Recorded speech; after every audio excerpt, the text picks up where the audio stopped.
the best academy. Hi friends, welcome to Harish academy. ఈరోజు వార్తలు నిలిచిన జాతీయ అంతర్జాతీయ రాష్ట్రీయ అంశాల గురించి, వార్తలు నిలిచిన వ్యక్తులు, అవార్డులు, పుస్తకాలు, మరి క్రీడా సంబంధిత సమాచారం ఒక్కొక్క అంశాన్ని వివరంగా తెలుసుకుందాం. ఈరోజు మన ఫస్ట్ టాపిక్ వచ్చేసి 18th లోక్సభ ఎన్నికల్లో గెలుపొందిన ఎంపీలకు సంబంధించిన మరిన్ని ప్రత్యేకతలను ఈరోజు చూద్దాము. ఇటీవల చాలాసార్లు ఏడీఆర్ రిపోర్ట్స్ పైన కానివ్వండి, ఇటీవల ముగిసిన ఎన్నికలకి సంబంధించిన ఫలితాలపైన కానివ్వండి మనం డిస్కస్ చేశాము. సో ఇక్కడ బేసిక్స్ చూసి ఈ టాపిక్లోకి ఎంటర్ అవుదాము. భారతదేశంలో అత్యున్నత చట్టం మన రాజ్యాంగం. The supreme law of the land is Indian constitution. మరి అటువంటి రాజ్యాంగానికి సంబంధించి రాజ్యాంగ అధినేతగా రాష్ట్రపతిని చూస్తాము. రాష్ట్రపతి తర్వాత ఉపరాష్ట్రపతి. సో రాష్ట్రపతి, ఉపరాష్ట్రపతి ఎన్నికలను, పార్లమెంట్ ఎన్నికలను, లోక్సభ, రాజ్యసభ ఎన్నికలను, మరియు అన్ని రాష్ట్రాల్లో అసెంబ్లీ ఎన్నికలను, మరియు ఏ రాష్ట్రాల్లో అయితే బైకామరలిజం ద్విసభ విధానం ఉంటుందో ద్విసభ విధానం ఉన్న రాష్ట్రాల్లో ఎగువ సభ ఎన్నికలను నిర్వహించేది రాజ్యాంగబద్ధ సంస్థ అయిన కేంద్ర ఎన్నికల సంఘం. రాజ్యాంగంలోని 15వ భాగం 15th part of Indian constitution article 324 నుండి 329 వరకు ఎన్నికలకు సంబంధించిన ప్రస్తావనని మనం చూస్తూ ఉంటాము. రాజ్యాంగబద్ధ సంస్థగా కేంద్ర ఎన్నికల సంఘం పనిచేస్తుంది. ప్రస్తుతం 1+2 బాడీగా పనిచేస్తుంది. ఇటీవల ఎన్నికలు ముగిశాయి. 7 దశల్లో 18th లోక్సభ ఎలక్షన్ జరిగినాయి. సో 7 దశల్లో చివరి దశ జూన్ 1వ తేదీ 2024 రోజున చూసాము. ఎన్నికల ఫలితాలను జూన్ 4వ తేదీ 2024 రోజున. మరొకసారి కేంద్రంలో విజయంతో ఎన్డీఏ అధికారాన్ని కైవసం చేసుకుంది. సో ఇక్కడ సభ్యుల యొక్క ప్రత్యేకతలు ఎందుకు ఈరోజు ఈ టాపిక్ చెప్తున్నానంటే, నిన్నటి రోజున జూన్ 24th 2024 రోజున నిన్నటి రోజున పార్లమెంట్ సమావేశాలు ప్రారంభమైనాయి. ఇటీవల 18th లోక్సభ ఎలక్షన్ జరిగినాయి కాబట్టి నూతనంగా ఎన్నికైన సభ్యులు ఎవరైతే ఉంటారో వారికి ప్రోటెం స్పీకర్ ప్రమాణ స్వీకార కార్యక్రమాన్ని కూడా ఇవ్వడం జరిగింది. సో ప్రోటెం స్పీకర్ అంటే ఏంటి, ఆర్టికల్ 95 క్లాస్ 1 అదంతా మనం నిన్నటి సెషన్లో చూసాము. సో ఇక్కడ అబ్జర్వ్ చేస్తే ఇటీవల జరుగుతున్న పార్లమెంట్ సెషన్లో మనకు నూతనంగా ఎన్నికైన సభ్యులు ఎవరైతే ఉంటారో 18th లోక్సభలో ఉన్న సభ్యులు ఎవరైతే ఉంటారో వారికి సంబంధించిన ప్రత్యేకతలు ఏంటో ఒక్కొక్కటే చూద్దాము. 41 పార్టీలకు ప్రాతినిధ్యం ఉందంట ఈ లోక్సభలో. ఎంపీల సగటు వయసు 56 సంవత్సరాలు. 18వ లోక్సభ విశేషాలు ఏంటో చూద్దాము. సార్వత్రిక ఎన్నికల్లో విజయం సాధించి ప్రస్తుత లోక్సభలో అడుగు పెట్టబోతున్న వారిలో సగానికి పైగా కొత్త వారే ఉన్నారంట. Almost half. మొత్తం సభ్యుల్లో 280 మంది 52% తొలిసారి లోక్సభకు వచ్చిన వారేనంట నిన్నటి రోజున. సభ్యుల బలాల్లో సంఖ్యాపరంగా Bhajapa, Bharatiya Janata party largest majority పార్టీగా మనం చూస్తున్నాం. కాంగ్రెస్ 99 ఎంపీలను, సమాజ్వాదీ పార్టీ 37 తొలి 3 స్థానాల్లో ఉన్నాయి. అండ్ మొత్తం 41 పార్టీలకు సభ్యులు ప్రాతినిధ్యం వహిస్తున్నారు. 41 పార్టీస్ ఉన్నాయంట లోక్సభలో ప్రస్తుతం. ఇందులో జాతీయ పార్టీల తరపున 346 మంది అంటే 64% మంది, రాష్ట్ర పార్టీల తరపున 33% మంది ఉన్నారంట. గుర్తింపు లేని పార్టీల తరపున 11 మంది, స్వతంత్రులు 7 ఉన్నారంట. 262 మంది సభ్యులకు గతంలో లోక్సభ సభ్యులుగా పనిచేసిన అనుభవం ఉంది. అందులో 115 మంది ఒకసారి, 74 మంది 2 సార్లు, 35 మంది 3 సార్లు, 19 మంది 4 సార్లు, 10 మంది 5 సార్లు, 7 6 సార్లు, 2 7 సార్లు గెలిచారంట. 16 మంది సభ్యులు ఇదివరకు రాజ్యసభ సభ్యులుగా సేవలు అందించిన అనుభవం. సో గత లోక్సభలో ఉన్నవారు 216 మంది ప్రస్తుతం ఉన్నారంట. గత లోక్సభలో సభ్యులుగా ఉన్న 216 మంది తిరిగి ఎన్నికయ్యారు. ఇందులో 8 మంది సభ్యులు నియోజకవర్గాలు మారారు. 9 మంది సభ్యులు వేరే పార్టీల నుంచి ఎన్నికయ్యారు. 53 మంది మంత్రుల్లో 35 మంది తిరిగి ఎన్నికయ్యారు సెకండ్ టైంగా.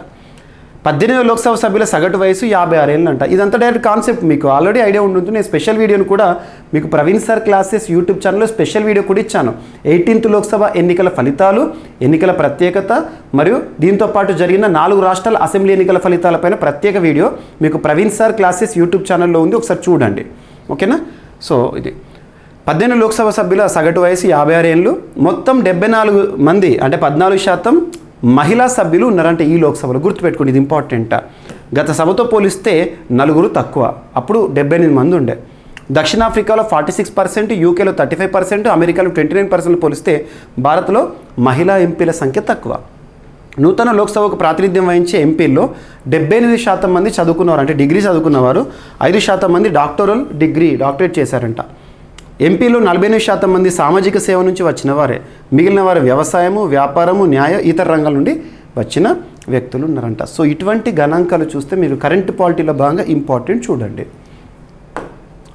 అండ్ సో తరచూ వార్తలు నిలుస్తున్న అంశాల్లో ఐఐటీస్ వెరీ వెరీ ఇంపార్టెంట్. ఏ కాంపిటేటివ్ ఎగ్జామినేషన్ అయినా కూడా ఐఐటీల పైన క్వశ్చన్ లేకుండా క్వశ్చన్ పేపర్ ఉండదు.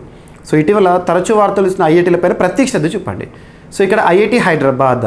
సో ఐఐటి హైదరాబాద్ వారు భారతదేశంలో మొట్టమొదటి 3D వంతెనను ఇటీవల నిర్మిస్తూ వార్తల్లోకి వచ్చారు. 3D వంతెనను దేశంలో మొట్టమొదటిసారి ఏఐఐటి వారు జూన్ మంత్లో నిర్మిస్తూ వార్తల్లోకి వచ్చారంటే ఐఐటి హైదరాబాద్.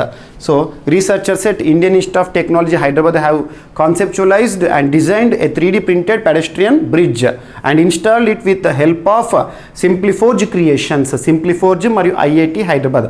గతంలో కూడా దీని గురించి మనం చూస్తాం. ఇప్పుడు ఇన్స్టాల్ చేశారు. ఇది గతంలో 3D వంతెనతో వార్తల్లోకి వచ్చిన ఐఐటి హైదరాబాద్ అని ఇప్పుడు ఇన్స్టాల్ చేశారు. దాన్ని నిర్మించడం కూడా పూర్తయిపోయిందంట. Very very important. 3D technology అనేది ప్రస్తుతం చాలాసార్లు మనం చూస్తున్నాం. ఇటీవల ఇస్రోకి సంబంధించి ఇంజన్లో కూడా 3D టెక్నాలజీని మనం చూస్తున్నాం. Very very important. And next, అన్ని ఫోన్లకు ఒకే ఛార్జర్ ఉపయోగించే విధంగా కేంద్రం కొత్త పాలసీని తీసుకొచ్చే అవకాశాలు. సో ఇక్కడ చూస్తే ఒక్కో బ్రాండ్ ఫోన్కు ఒక్కో రకమైన ఛార్జింగ్ పోర్ట్ ఉండడం మొబైల్ యూజర్లకు పెద్ద సమస్యగా ఉంటుంది. ఈ సమస్యకు త్వరలో పరిష్కారం రాబోతోంది. ఏ బ్రాండ్ ఫోన్ అయినా Type-C ఛార్జింగ్ పోర్ట్ మాత్రమే ఉండేలా కేంద్రం కొత్త మార్గదర్శకాలను అమల్లోకి తీసుకురాబోతుంది. గతంలో కూడా మనం చూస్తున్నాం, పబ్లిక్ ప్లేసెస్లో కూడా మన డేటా చోరీ అవుతోంది. సో కేంద్రం ఇప్పటికే గైడ్లైన్స్ కూడా ఇచ్చింది, ఎక్కడ పడితే అక్కడ మొబైల్ని ఛార్జింగ్ పెట్టడం ఇటువంటివి చేయకండి అని చెప్పేసి. ఓకేనా. అప్పట్లోగా స్మార్ట్ ఫోన్ల కంపెనీలు అన్ని కొత్త ఉత్పత్తులను C-Type ఛార్జింగ్ పోర్ట్తోనే తీసుకురావాల్సి ఉంటుంది. ఇప్పటికే యూరోపియన్ యూనియన్ ఈ నిబంధనను అమలు చేస్తోంది. భారత్లో మొదట ఈ నిబంధనను 2025 మార్చి నుంచి అమలు చేయాలని అనుకున్నప్పటికీ ఇప్పుడు ఆ గడువు జూన్కు మార్చారు. ఈ మంత్ నుండే 2026 చివరి నుంచి ల్యాప్టాప్లను కూడా C-Type ఛార్జింగ్ పోర్ట్తో తయారు చేసేలా నిబంధనను రూపొందించనున్నారంట పాలసీని భారత ప్రభుత్వం. ప్రపంచవ్యాప్తంగా ఎలక్ట్రానిక్ వ్యర్థాలు పెద్ద సవాలుగా మారిన నేపథ్యంలో ఒకే రకమైన ఛార్జింగ్ పోర్ట్ విధానం అమల్లోకి తీసుకురావాలనేది ప్రయత్నంలో భాగంగా ఇది చూడొచ్చు మనం. అండ్ వాతావరణ మార్పులతో నీటి సేకరణకు అధిక సమయం పడుతుంది. మహిళలపై స్థితిగతులపై ప్రభావం ఒక నివేదిక వార్తల్లోకి వచ్చింది. ఇటువంటి నివేదికల వార్తల్లోకి వస్తే మీకు ముఖ్యంగా Group 1 మెయిన్స్ ఎగ్జామినేషన్లో కానివ్వండి, లేదా డిస్క్రిప్టివ్ ప్యాటర్న్ ఎగ్జామినేషన్లో కానీ, యూపీఎస్సీ ఎగ్జామినేషన్లో కానీ కాంటెంపరీ ఉండే రిపోర్ట్స్లోని గణాంకాలను మనం ఎగ్జాంపుల్గా రాస్తే ఎక్కువ మార్క్స్ పడతాయి. ఓకేనా. సో ఇక్కడ చూస్తే వాతావరణంలో వస్తున్న మార్పుల ప్రభావం రానున్న రోజుల్లో చాలా అంశాలపై పడనుంది. కర్బన ఉద్గారాలు, అధిక ఉష్ణోగ్రతలు, తక్కువ వర్షపాతం ఫలితంగా 2050 నాటికి నీటి సేకరణకు మహిళలు సాధారణం కంటే 30% ఎక్కువ సమయం తీసుకుంటారని ఒక అధ్యయనంలో తేలింది. ఎవరు అధ్యయనం చేశారంటే జర్మనీకి చెందిన ఇన్స్టిట్యూట్ ఫర్ క్లైమేట్ ఇంపాక్ట్ రీసెర్చ్కి చెందిన కొన్ని పరిశోధకులు రీసెర్చ్ చేశారు. 1990 నుంచి 2019 మధ్యలో ఇంట్లో నల్లా సదుపాయం లేని మహిళలు నీటి కోసం ఎంత దూరం వెళ్తున్నారు, ఎంత సమయం కేటాయిస్తున్నారు తదితర అంశాలపై నిశితంగా పరిశీలించి ప్రతిరోజు నీటి సేకరణకు వారు సగటున 23 నిమిషాలు కేటాయిస్తున్నట్లు ఈ నివేదిక చెప్తోంది. సో గుర్తుపెట్టుకోండి. అండ్ గ్లోబల్ వార్మింగ్ను 2 డిగ్రీల సెల్సియస్ లోపే కొనసాగించగలిగితే ఆ 30% అదనంగా పెట్టే సమయాన్ని 19% తగ్గించవచ్చంట. వాతావరణ మార్పులు పరోక్షంగా మహిళలు జీవన స్థితిగతులపై పెను ప్రభావం చూపనున్నట్లు పరిశోధకులు తెలిపారు. అండ్ ప్రపంచంలోనే ఒక ఒంటరి మొక్క, దానికి తోడుకు సంబంధించి ఇటీవల శాస్త్రవేత్తలు పరిశోధన. ఇది ఏ టాపిక్ సంబంధించి అంటే సౌత్ ఆఫ్రికాకి సంబంధించి గోయే అనే అటవీ ప్రాంతంలో ఇటీవల పరిశోధకులు చేస్తున్న పరిశోధన. సో ప్రపంచంలోనే ఒంటరిగా గుర్తింపు పొందిన ఒక మొక్కను పునరుత్పత్తి చేసి సంఖ్యను పెంచేందుకు శాస్త్రవేత్తలు అధ్యయనం చేస్తున్నారు. సో ప్రపంచంలోనే ఈ పరిశోధన అనేది ఇటీవల వార్తలకు వచ్చింది. ఇందుకోసం ఈ పురుష మొక్కకు భాగస్వామిగా ఒక ఆడ మొక్కను అన్వేషిస్తున్నారు. ఈ పనికి కృత్రిమ మేధ సాయం కూడా, ఆర్టిఫిషియల్ ఇంటెలిజెన్స్ ప్రస్తుతం ప్రపంచాన్ని నడిపిస్తుంది. కృత్రిమ మేధ మనం చాలా అంశాలు ఆర్టిఫిషియల్ ఇంటెలిజెన్స్ సంబంధించి ఇటీవల కాలంలో డిస్కస్ చేసాం, అవన్నీ చూడండి. ఓకేనా. ఈ మొక్క పేరు ఏంటంటే ఎన్సెఫాలోటోస్ వుడి సైకార్డ్ జాతికి చెందిన మొక్కను అంటే ఇది. అండ్ పరారుణ కాంతిని కళ్ళకు కట్టే ఒక సాధనాన్ని ఇటీవల శాస్త్రవేత్తలు అభివృద్ధి చేశారు. పరారుణ కాంతిని, ఇన్ఫ్రారెడ్. సో కొన్ని రకాల పౌనపున్యాల్లోని కాంతిని మాత్రమే మనం చూస్తాము, మన కంటికి కనిపించేది అన్ని కాంతులు కనబడవు. దాన్ని విజువల్ స్పెక్ట్రంగా పిలుస్తాం, కంటికి కనిపించేది. అందులో అత్యంత దిగువన అరుణ కాంతి అనేది ఉంటుంది. దీనికన్నా తక్కువ పౌనపున్యం కలిగిన పరారుణ కాంతి మన కంటికి కనిపించదు. స్వల్పస్థాయి పరారుణ కాంతిని దృశ్య శ్రేణి కాంతిగా మార్చి ఒక సాధనాన్ని, ఒక సాధనను, ఒక లెన్స్ అనుకోండి. Indian Institute of sciences Bengaluru శాస్త్రవేత్తలు అభివృద్ధి చేశారు. Very very important. మనం ఫిజిక్స్లో లైట్ అనే టాపిక్ని మనం నేర్చుకుంటాము. పోటీ పరీక్షలు ప్రిపేర్ అయ్యే అభ్యర్థులు కూడా జనరల్ సైన్స్లో భాగంగా లైట్ గురించి చూస్తారు. కాన్వెక్స్ లెన్స్, కాన్కేవ్ లెన్స్, ఇటువంటివన్నీ చూస్తూ ఉంటాం మనం. సో అటువంటి టాపిక్స్లో ఇటువంటి టాపిక్స్ని మనం అప్డేట్ చేసుకుంటే ఎగ్జామినేషన్ పాయింట్ ఆఫ్ వ్యూ అడిగినా కూడా మనకు మార్క్స్ వచ్చే అవకాశం ఉంటుంది. ఆ విజిబుల్ స్పెక్ట్రమ్ ఏంటో అదంతా కూడా గుర్తుపెట్టుకోండి. అండ్ ఈ రోబోలను తినేయచ్చు. సో రోబో సేవలు అందించిన తర్వాత దాని కాలపరిమితి అయిపోయిన తర్వాత ఆ రోబోను తినే అవకాశం అనేది ఉంటుందంట. ఇటీవల శాస్త్రవేత్తలు అభివృద్ధి చేసిన ఒక రోబో, స్విట్జర్లాండ్ శాస్త్రవేత్తలు ఇన్నోవేషన్.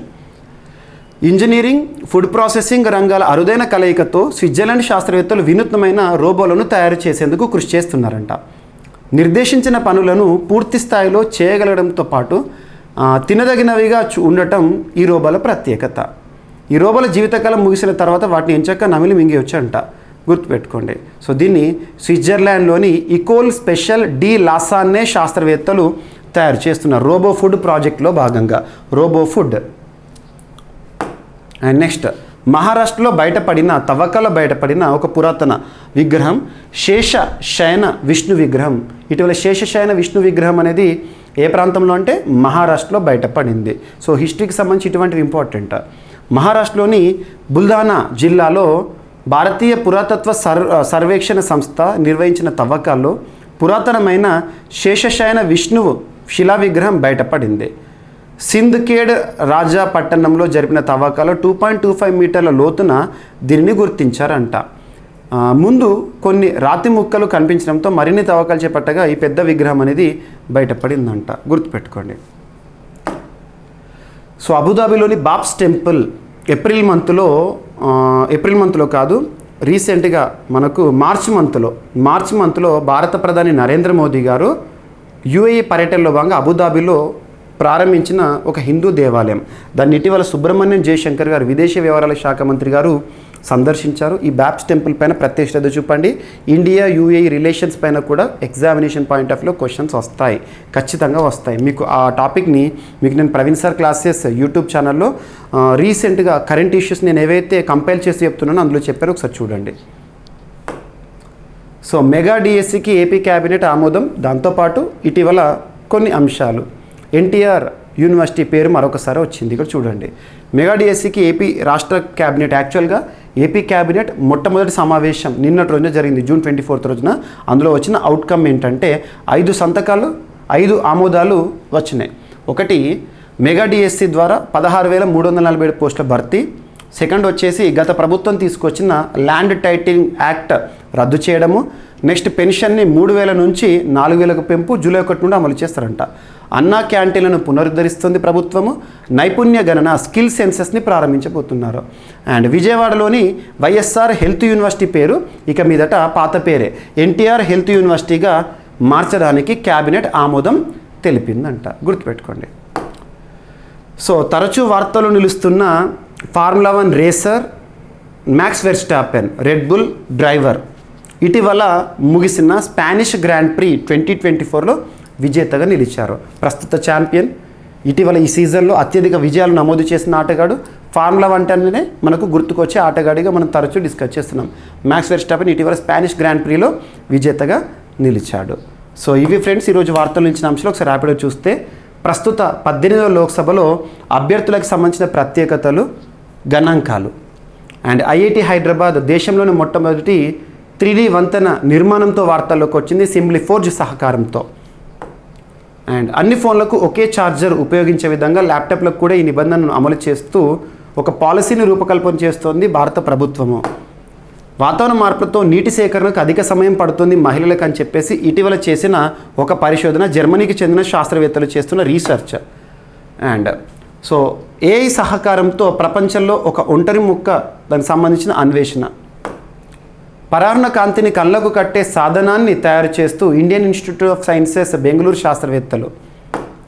అండ్ తినే రోబోలను తయారు చేస్తూ ఇటీవల స్విట్జర్లాండ్ శాస్త్రవేత్తలు వార్తల్లోకి వచ్చారు.